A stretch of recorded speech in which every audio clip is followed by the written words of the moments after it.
আউযুবিল্লাহি মিনাশ শাইতানির রাজিম বিসমিল্লাহির রহমানির রহিম।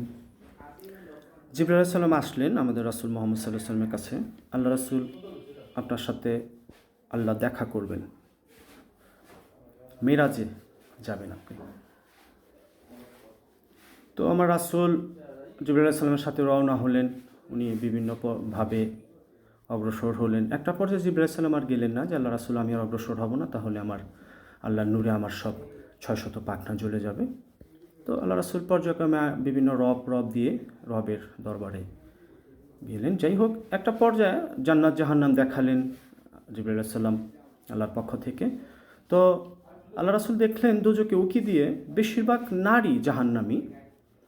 তো আল্লাহ রাসূল বলতেছে, ভাই জিবরাইল, বেশিরভাগ নারী এরা কি অন্য ধর্মের কাফির মুশরিক? এরা কি কোনো ইবাদত করেনি, নামাজ রোজা হজ জাকাত? তো জিবরাইল আলাইহিস সালাম বলতেছে, আল্লাহ রাসূল, এরা সব রকম ইবাদত করছে। দুইটা কারণে তারা জাহান্নামী হয়েছে, আল্লাহ তাদেরকে জাহান্নামী বানাইছে। তারা স্বামীর নাশুকিয়া করত, তারা স্বামীর উপরে সন্তুষ্ট ছিল না, স্বামীকে অপমান অপদস্থ করত এবং বেপরদা চলত। এখানে আমার রাসূল বলছে, যে দেহ পর পুরুষ দেখবে নারীদের, সেই দেহ জাহান্নামে যাবে এবং জাহান্নাম ছাড়া এই দেহ পবিত্র হবে না যদি জান্নাতে যাইতে চায়। তো দেখেন কি কঠিন একটা ব্যাপার যে পরপুরুষে আমরা আজকে অঙ্গ দেখাচ্ছি, আমরা এখনও সচেতন হইতেছি না। স্বামীর সাথে আমরা দুর্ব্যবহার করি, তুমি বেশি টাকা ইনকাম করতে পারো না, ভালো খাবার ভালো পড়া দিতে পারো না।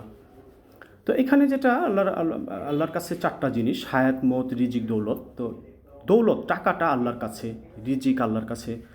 তো আপনি স্ত্রীর যে টাকা এবং দৌলত এবং যে রিজিক আল্লাহর কাছে, এটা তো আপনার স্বামীর কাছে নেই। এখন আপনি যদি তাকে টর্চার করেন, এটা আপনি জাহান্নামী হইবেন, কারণ এটা আল্লাহর পক্ষ থেকে আপনার উপরে হয়ে আইছে। আল্লাহর পক্ষ থেকে যেটা হয়েছে সেটা আপনি পাবেন, কিন্তু স্বামীকে টর্চার করা যাবে না।